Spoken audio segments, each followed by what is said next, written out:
Ibu Bapak, saudari dan saudaraku yang terkasih, sekali lagi saya ucapkan selamat malam untuk kita sekalian. Adalah suatu kebohongan yang besar kalau kita sekalian yang hadir bersama dalam perayaan ini mengakui dirinya, menyatakan dirinya tidak takut pada kematian. Itu adalah kebohongan terbesar. Mengapa? Sebab sebagai seorang manusia kita sangat takut kepada kematian, karena kematian memiliki dua wajah yang bertentangan. Wajah yang pertama adalah wajah kepastian. Siapapun yang pernah hidup di bawah kolong langit ini pasti akan mati. Atau ada di antara kita yang tidak akan mati? Semuanya pasti akan mati. Ini adalah suatu kepastian. Siapapun yang pernah hidup, bersiaplah juga untuk mati. Tetapi selain ada wajah kepastian, ada juga wajah ketidakpastian dari kematian. Apa itu?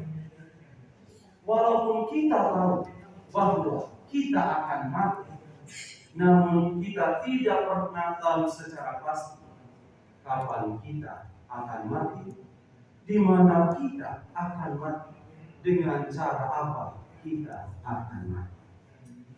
Ada yang tahu kapan dia akan mati? Ada yang tahu dengan cara apa akan mati? Ada yang tahu dengan siapa akan mati? Tidak. Semuanya menjadi serba tidak pasti. Tidak ada seorang pun dari antara kita yang menjadwalkan kematian atau sudah booking tempat untuk mati. Jadi kematian menjadi sesuatu yang sangat menakutkan bagi kita sebagai seorang manusia, karena kematian punya dua wajah. Wajah kepastian dan wajah ketidakpastian. Namun saudara dan saudariku yang terkasih, kita yang hadir di sini bukan hanya sekedar seorang manusia saja, tetapi kita pun adalah seorang pengikut Tuhan. Sebagai anak-anak Allah, betapapun kita takut berhadapan dengan kematian, bukan berarti bahwa kita harus kehilangan harapan berhadapan dengan kematian.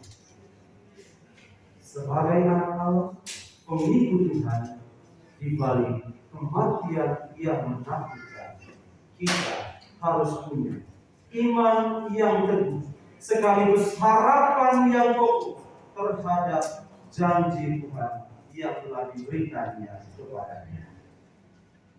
Janji Tuhan seperti apa yang telah diberikannya kepada kita? Dalam dua bacaan yang didengarkan kepada kita malam hari ini, khususnya dalam bacaan pertama yang kita dengarkan, di sana Rasul Paulus berkata kepada jemaat di Korintus bahwa suatu waktu kemah kediaman kita di dunia ini akan dibongkar. Artinya bahwa suatu waktu tubuh kita yang fana ini akan menemukan akhir. Kita tidak akan lagi tinggal di dunia. Namun itu bukan berarti bahwa di saat kemah kediaman kita di dunia ini dibongkar, di saat tubuh kita telah menemukan ajalnya, maka selesailah kasih Tuhan kepada kita. Tidak. Di saat kemah kita di dunia ini dibongkar, Tuhan sendiri telah menjanjikan kemah kediaman yang baru baginya. Kemah kediaman itu bukan lagi di dunia ini, tetapi kemah kediaman itu telah disiapkan di surga. Dan sebagai orang beriman, kita mengenal kemah kediaman itu sebagai rumah Allah.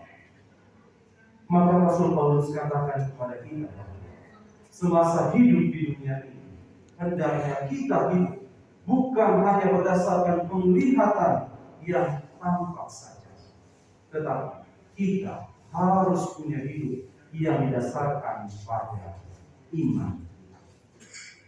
Segala sesuatu yang tampak, yang sifatnya fana, yang sifatnya indera, suatu waktu akan berakhir.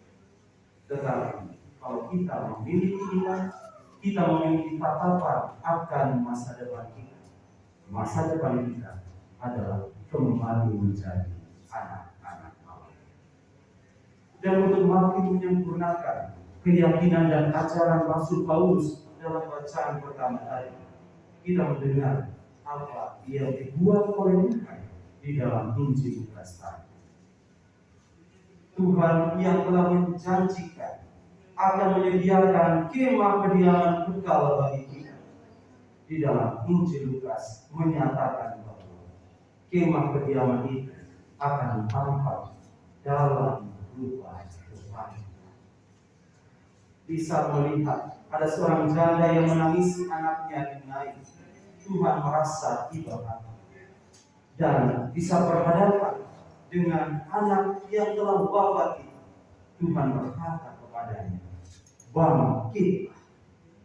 Dan pada saat itu juga anak itu kembali hidup. Dia bangkit dari kematian fisiknya dan dia memperoleh kehidupan yang baru di dalam iman.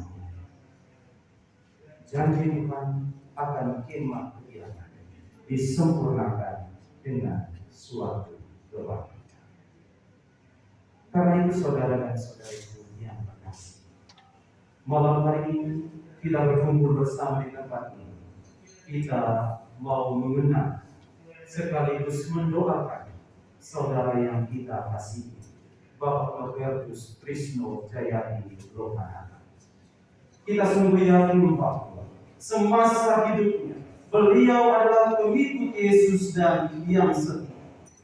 Sebagai pengikut Yesus yang setia, janji Tuhan pasti akan terpenuhi juga di dalam hidupnya.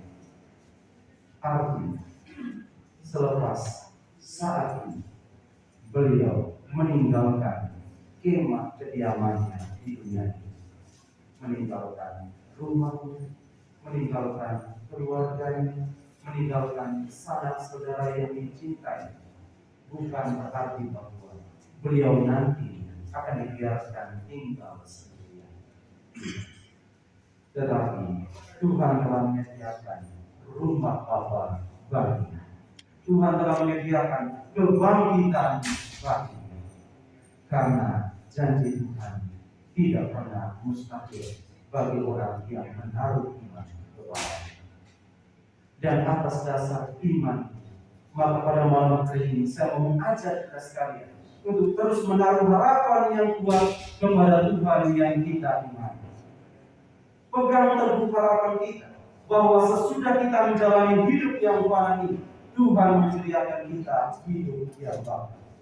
Tuhan akan memberikan peristirahatan abadi yang kekal bagi saudara kita, Bapak Trisno Jayadi Lohana. Dan untuk memiliki harapan ini dan supaya kita tidak kehilangan iman, satu hal yang saya minta kepada Tuhan, jangan lupa untuk berdoa. Hanya doa saja yang membuat segala sesuatu yang mustahil dapat menjadi nyata. Hanya doa saja yang bisa melapangkan jalan saudara kita ini menuju kepada Tuhan Bapa. Hanya doa saja yang menjadi kekuatan kita, yang menjadi minyak yang terus mengobarkan pelita harapan dan iman kita. Malam ini kita telah mempersembahkan Ekaristi sebagai puncak dari doa seluruh orang beriman. Dan dapat saya harapkan agar doa bersama yang kita lakukan malam hari ini tidak berhenti malam ini saja. Kita lanjutkan juga dalam doa-doa pribadi kita. Karena yang dibutuhkan oleh mereka yang telah pergi meninggalkan kita bukan materi apapun, cuma doa yang tulus dan setia dari diri kita. Saya percaya kita yang hadir di sini mencintai dan ini buktikan cinta kita itu dengan doa yang sungguh-sungguh bagi keselamatan saudara kita. Tuhan memberkati kita semua.